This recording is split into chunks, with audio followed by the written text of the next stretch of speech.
Avançando. Deixa eu apagar aqui. Aí. Bom, isso, pessoal, nós estamos vendo quando a apuração de receita ela é conhecida, né? Então, quando você sabe a receita, você aplica a tabela e tudo mais. Está simples, está fácil de você resolver. Por quê? Porque você sabe.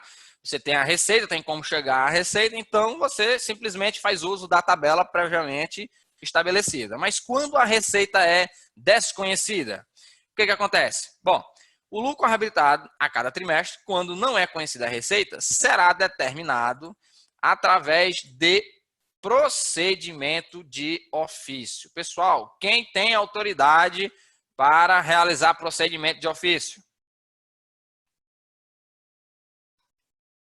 Auditor. Muito bem. Ou seja, o fisco, pessoal, nós, enquanto contribuinte, nós não temos autoridade, né, para proceder a algum tipo de situação de ofício. Isso aí já seria o fisco e ele vai utilizar um procedimento para que ele chegue no valor do nosso tributo.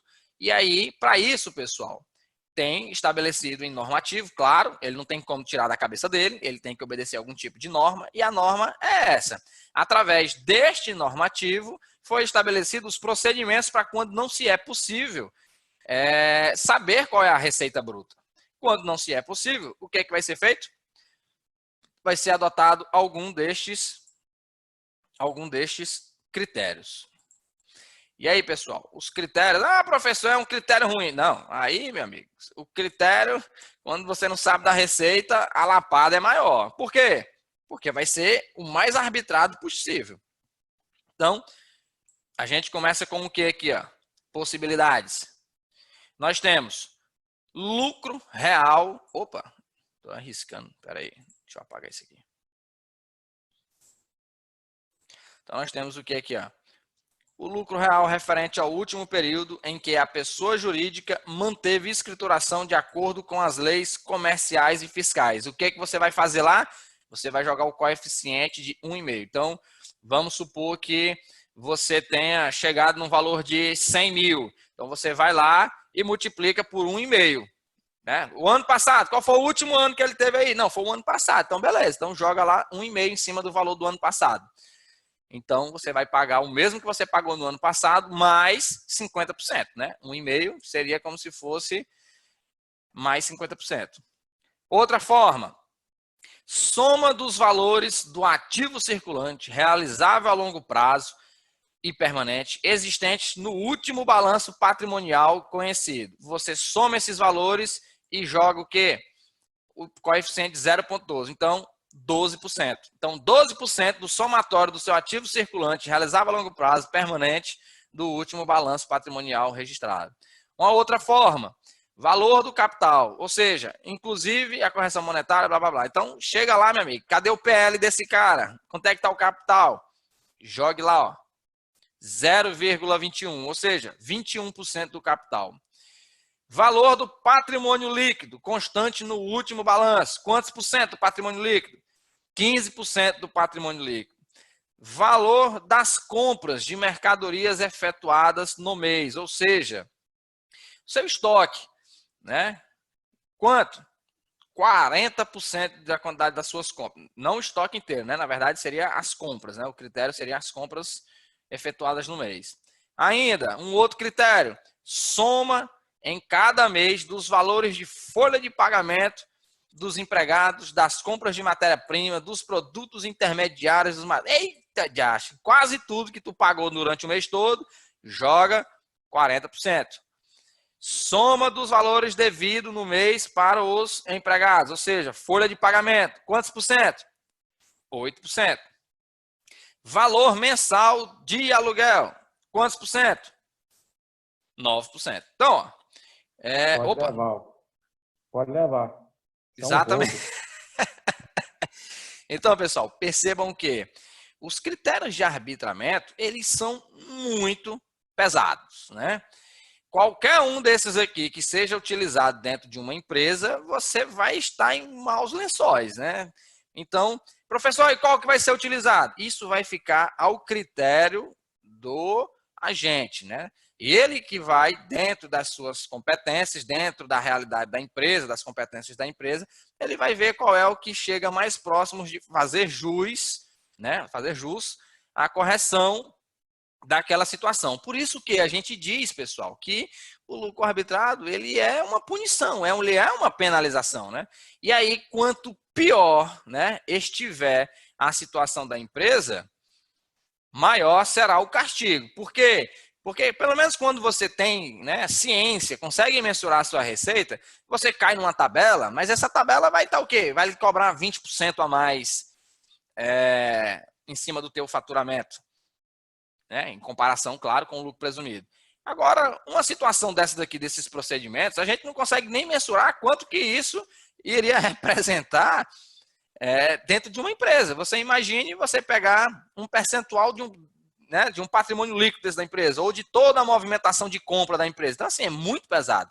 Você pega uma empresa que tem muitos funcionários e você utiliza um procedimento, né, dos valores devidos no mês a empregados. Exemplo, vamos arbitrar a Facimp.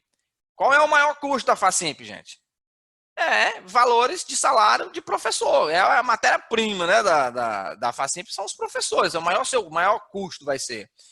E aí, se você chega e vai arbitrar exatamente em cima desse, então você vai castigar bastante, né, a empresa. E aí a gente não tem como entrar nesta seara de dizer, olha, eu quero que você adote esse procedimento. Não vai ser a empresa. Vai ser escolhido, né? Claro que dentro dos critérios e dos parâmetros que julgar pertinente, mas vai ser escolhido pelo fisco, beleza? Então, avançando, esses aqui são os procedimentos disponíveis e o cara vai fazer uso de algum deles.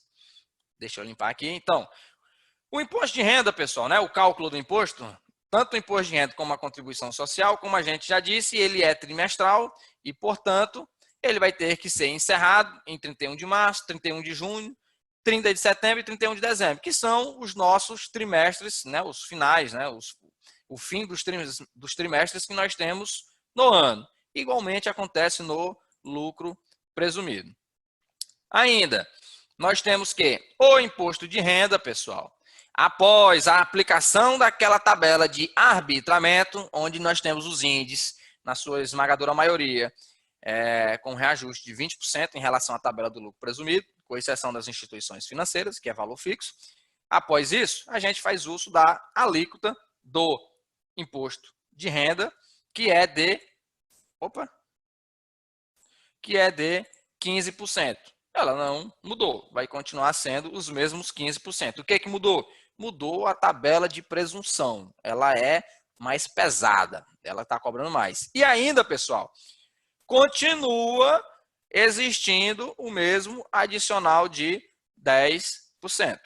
E aí é o mesmo raciocínio do lucro presumido. Você tem o limite, chegou no limite, paga o adicional do mesmo cálculo que a gente faz do lucro presumido. Belezinha?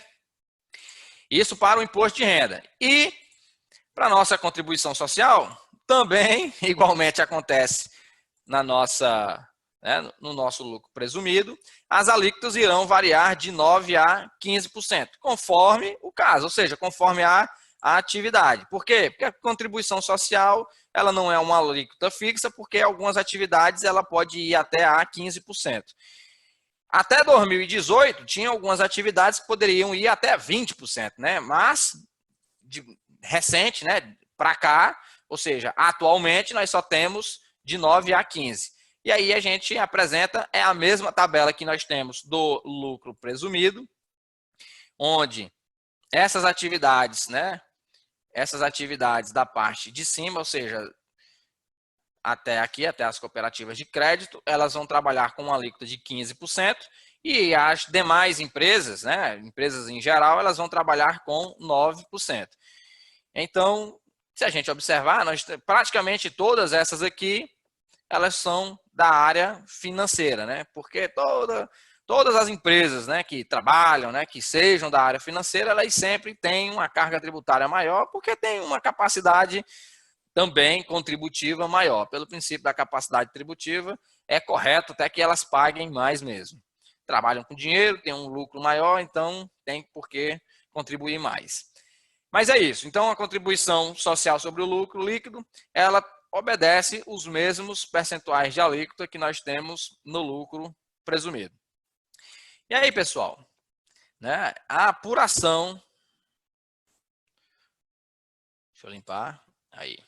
A apuração com base no lucro arbitrado irá abranger todos os trimestres do ano calendário, assegurando tributação com base no lucro real relativa aos trimestres não submetidos ao arbitramento. Em cima daquilo que a gente vinha falando, Emerson. Ou seja, a pessoa jurídica, pessoal, ela só vai ser tributada pelo lucro arbitrado nos trimestres em que estiverem incorrendo nas hipóteses de incidência. Deixando de incorrer, ela retorna ou para o lucro real ou para o lucro presumido, de acordo com a situação em que ela estiver enquadrada. Ou ainda no simples, de repente ela estiver numa situação que não tenha sido excluída do simples, né? Mas, obedecendo os critérios, o arbitramento, ele é transitório, ele tende a ser transitório, ele não é para ficar permanente na empresa, ele é para chegar numa situação pontual, corrigiu a situação, voltou à normalidade, você volta para o seu regime tributário, o qual você pertence verdadeiramente. E aí, para a gente já dar os encaminhamentos finais, vamos fazer aqui um exemplozinho. Ele é, pessoal, ele é idêntico, né? Ele é muito idêntico ao lucro presumido, o que muda aqui no final das contas é a tabela. A tabela de presunção vai mudar e aí você acaba mudando os valores, mas o raciocínio é o mesmo. Então, vamos lá. Oi? Rapaz, eu não sei se é só eu, mas eu não estou conseguindo ouvir porque fica travando sua voz. Tá me ouvindo agora? O meu também tá perto. Não, tem horas que eu consigo escutar, mas aí fica travando, entendeu? A minha ficou normal, ficou travando na hora que o Antes falou. A doença que travou. Olha só, pessoal. O que eu vou recomendar aos senhores? Vai ser o seguinte. Quando vocês terminarem aqui, eu vou estar postando a aula. E aí, em algum desses momentos que vocês possivelmente tenham ficado sem escutar a minha voz, vocês podem ir direto nesses pontos, caso não queiram assistir, né, rever a aula por inteiro. Vocês vão poder estar indo em cada um desses pontos e ver direitinho, escutar direitinho o que foi dito naquele momento. Porque na minha gravação, ela fica uniforme, ela não corta. O que tem é esse delay de internet daqui para aí e dessa conexão geral. Mas na gravação ela fica direta.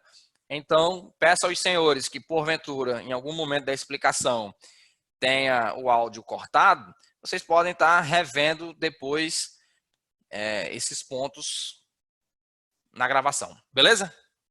Beleza. Vai colocar no Instagram, professor. Instagram. Beleza. Então, para a gente estar finalizando, vamos trazer aqui um exemplo. E aí eu queria até deixar claro, esse mesmo procedimento que a gente vai estar adotando aqui, ele também é adotado no lucro presumido. Lembrando que a diferença é somente a tabela.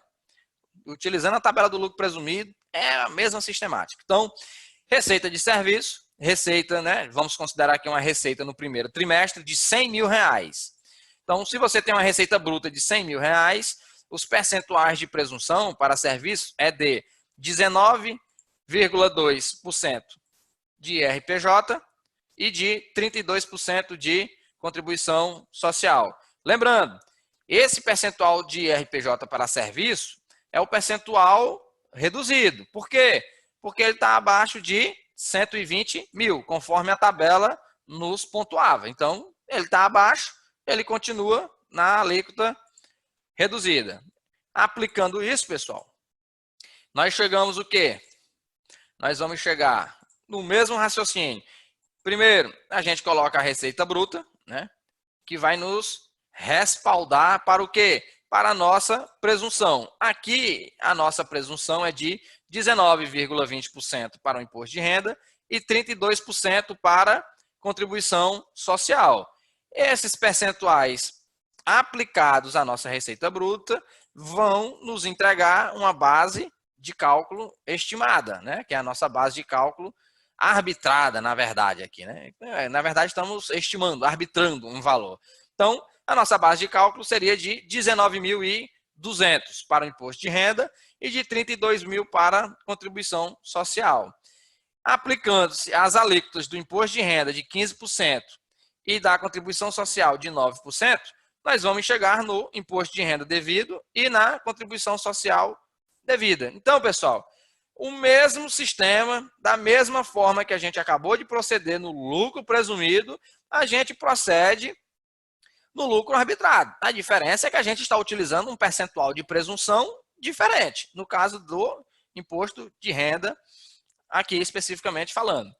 Então, esses seriam os valores que nós teríamos a pagar no primeiro trimestre.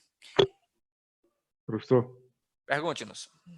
no caso aí, a única coisa que vai alterar é só a alíquota, né, de presunção e não tem nada de adicional, né? No IRPJ. Nós Tem? temos adicional. Tem um adicional de 10%. Tem um adicional. Mas aqui ele não está sendo calculado porque não bateu o limite.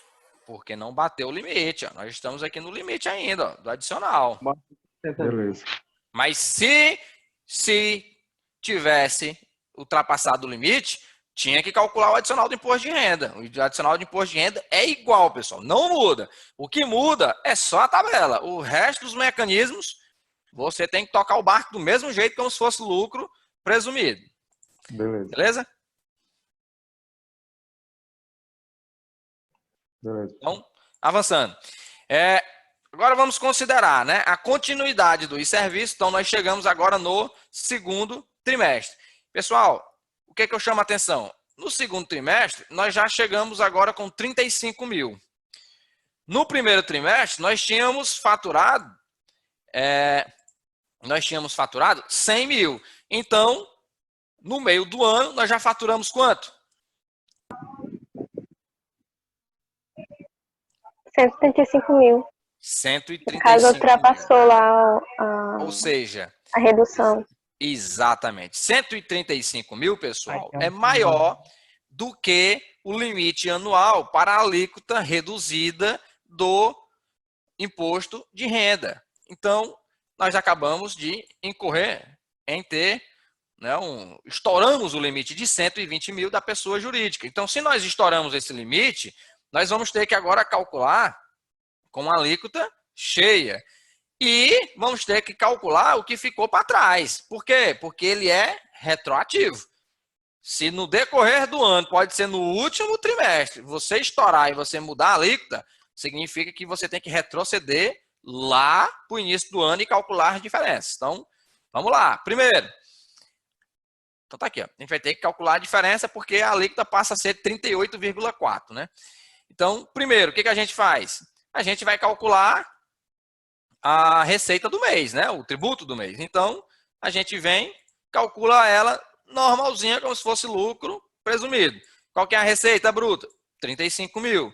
Qual que é o percentual de presunção? Agora aqui, ó. Aqui é que tem atenção, ó. 38,40. Por quê? Porque agora você estourou o limite, então você já calcula ela na alíquota cheia. Contribuição social continua do mesmo jeito, não existe nenhum tipo de variação. A base estimada do imposto de renda, né? Você continua aqui com 13 mil, então continua tranquilo. E você continua com 11.200 aqui para a contribuição social. E aí você tem um IRPJ de 15%, a alíquota do contribuição social 9%, não mudou nada. A única observação que a gente teve foi o quê? Foi exatamente a mudança, né, da alíquota de 38,4%. Porque ela foi agora a alíquota cheia, uma vez que a gente estourou o nosso limite. E aí, o que a gente vai ter que fazer? Nós vamos ter que retroceder, né? Vamos ter que retroceder o cálculo do imposto de renda. Por quê? Porque no primeiro trimestre, nós tínhamos calculado ela com a alíquota reduzida. Mas agora, no segundo semestre a gente já estourou. E era esperado, né? Porque se no primeiro trimestre foi 100, como é que não tem como continuar com um negócio desse, né? Não tem como imaginar que a gente vai ficar até 120 mil até o final do ano. Só se a empresa tivesse fechado as portas. Mas então, o que a gente tem? Nós temos aqui, ó, o cálculo do imposto devido. Então, 100 mil a uma alíquota majorada, né? Alíquota completa, alíquota cheia de 38,40. Você chega numa base estimada de 38.400, continua, né, sem adicional do imposto de renda, joga a alíquota de 15% do imposto de renda. Então, o nosso imposto devido, né, no primeiro trimestre, na verdade, deveria ser 5.760 e não os 2.880, que é o que a gente já tinha calculado. E agora, professor? Bom, você já tinha calculado com a alíquota reduzida, pagou 2.880, mas agora você teve que refazer o cálculo com a alíquota cheia. Então, o procedimento é o quê? Você vai agora pagar a diferença. Claro, se você já tinha pago uma parte, não tem por que você querer pagar tudo de novo. Então, você abate aquilo que já foi pago e você vai pagar somente a diferença de 2.880 de RPJ. Esta diferença terá que ser paga até o último dia do mês subsequente ao trimestre em que ocorrer o excesso. E lembrando, esse valor, pessoal, você não paga multa, nem juros, nem nada. Por quê? Você não incorreu em um atraso, você não incorreu em algum erro. Você fez o procedimento correto, mas lá na frente você se desenquadrou daquela situação. E aí, essa mesma sistemática aqui, ela também ocorre lá no lucro presumido, viu? Porque lá no lucro presumido você também tem situações de alíquota reduzida. Beleza, senhores? Senhoras. Beleza. Então, pessoal, o lucro arbitrado é isso, né? Essa é a temática que a gente estava querendo pontuar com os senhores para hoje.